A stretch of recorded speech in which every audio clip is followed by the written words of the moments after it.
شايف إن جسمك دلوقتي وأنت بتتفرج على الفيديو ده بيتعامل مع السكر؟ دلوقتي مش بكرة. السؤال المهم، هو بيتعامل معاه بشكل طبيعي والّا في خلل بيحصل من غير ما نحس؟ في الفيديو ده هنفهم ببساطة إزاي جسمنا بيشتغل مع السكر وإيه اللي بيخليه يخرج عن السيطرة. أنا دكتورة أمنية والمحتوى هنا للتثقيف الصحي لمرضى السكر. عشان كده باقول لكم بنشوف ناس كتير كل يوم بتكتشف إن عندها مشكلة في السكر. المشكلة دي بتبقى متأخرة مش لإنهم مهملين، لإنهم مش فاهمين كويس. وعشان كده عملنا السلسلة دي عشان نفهم جسمنا بطريقة بسيطة وواضحة. أول حاجة لازم نفهمها إن الجلوكوز يا جماعة مش عدو، ده مصدر طاقة أساسي للمخ والقلب وكل خلايا الجسم. المشكلة برضو مش في وجوده، المشكلة لما مستواه يعلى بسرعة أو يفضل عالي لفترة طويلة، زي لما بناكل عيش أبيض أو نشويات على معدة فاضية. السكر في الدم بيعلى بسرعة، ففجأة الجسم يدخل في ضغط عشان يلحق يتعامل معاه.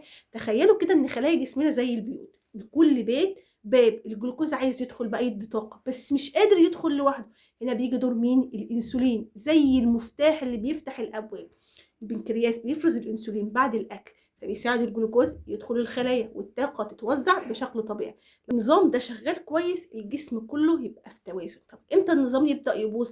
في حالتين اساسيتين بيحصل فيهم خلل، زي حالة النوع الأول، وده بيكون في عندنا مشكلة فين؟ في المناعة، والجسم بيهاجم الخلايا اللي بتنتج الأنسولين فبيقل جدا أو يختفي، ودي غالبا مش مرتبط بأكل أو وزن. تاني نوع الأكثر شيوعا ويبدأ بشكل تدريجي جدا، الأنسولين بيبقى موجود لكن الخلايا بتقل استجابتها له، زي مفتاح شغال تمام بس القفل نفسه بقى تقيل ومش بيفتح بسهولة. فالجسم بيحاول يعوض ده، بيتنيه يفرز أنسولين أكتر لحد ما النظام يتعب مع الوقت.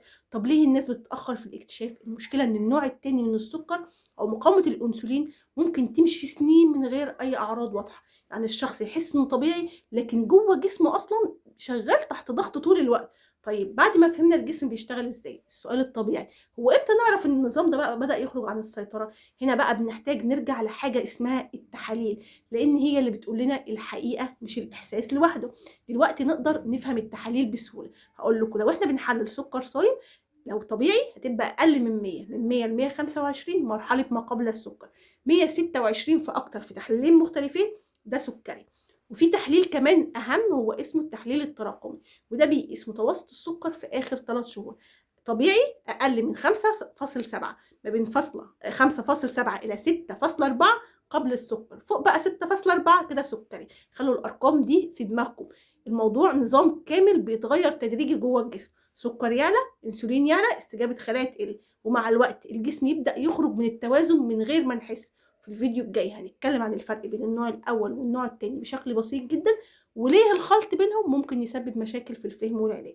بس قبل ما تمشوا افتحوا اخر تحليل سكر عملتوه واكتبوا لي الرقم في التعليقات، ولو مش موجود اكتبوا لي محتاجين نعمل تحاليل، واحفظوا الفيديو لان ممكن يكون الفرق بينك وبين اكتشاف بدري لمشكله كبيره.